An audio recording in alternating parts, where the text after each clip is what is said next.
আচ্ছা, আরেকটা কথা আমি জানতে চাইবো যে ভারতে আসার পরে আপনি যখন বিমানে এলেন ভারতে, তো হসপিটাল থেকে কিভাবে সার্ভিস দিয়েছে আপনাকে? আমি যখন বিমানে আসি, আমি বিমানে নামার পরপরই তোমাকে সুরজ ভাইকে কল দিলাম। হুম। তুমি তার আগেই ওইখানে উপস্থিত ছিলে, আমাকে রিসিভ করছো, রিসিভ করে আমাকে হোটেলে নিয়ে এসে আমাকে আচ্ছা, নামিয়ে দিয়েছো। এলিউকেয়ার ট্যুরিজমের টিম আপনাকে হোটেল এবং আপনার যে সমস্ত জরুরি জিনিস লাগে দৈনন্দিন জীবনে, ওগুলো কি আপনাকে হেল্প করেছে হ্যাঁ, সমস্ত কিছু অবশ্যই ঠিকঠাক? অবশ্যই আমি এজন্য তোমাদের সংস্থাকে ধন্যবাদ, থ্যাঙ্কস জানাচ্ছি হুম, যে তোমরা আমাকে সুন্দর একটা হোটেলে এনে দিয়েছো। আমি কমফোর্টেবল ভাবে, হুম। মানে খুব সুন্দরভাবে আমি ওখানে থাকতে পেরেছি। এবং হচ্ছে যে আমার তোমাদের সাথে যোগাযোগ করে হসপিটালের রিলেটেড কাজগুলো করতে পেরেছি। নিশ্চয়ই।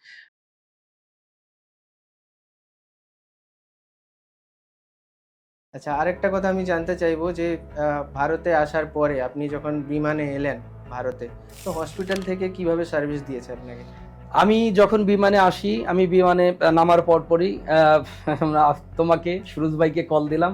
তুমি তার আগেই ওইখানে উপস্থিত ছিলে, আমাকে রিসিভ করছো, রিসিভ করে আমাকে হোটেলে নিয়ে এসে আমাকে আচ্ছা, নামিয়ে দিয়েছো। এলিউকেয়ার ট্যুরিজমের টিম আপনাকে হোটেল এবং আপনার যে সমস্ত জরুরি জিনিস লাগে দৈনন্দিন জীবনে, ওগুলো কি আপনাকে হেল্প করেছে হ্যাঁ, সমস্ত কিছু অবশ্যই ঠিকঠাক? অবশ্যই আমি এজন্য তোমাদের সংস্থাকে ধন্যবাদ, থ্যাঙ্কস জানাচ্ছি যে তোমরা আমাকে সুন্দর একটা হোটেলে এনে দিয়েছো। আমি কমফোর্টেবল ভাবে, মানে খুব সুন্দরভাবে আমি ওখানে থাকতে পেরেছি।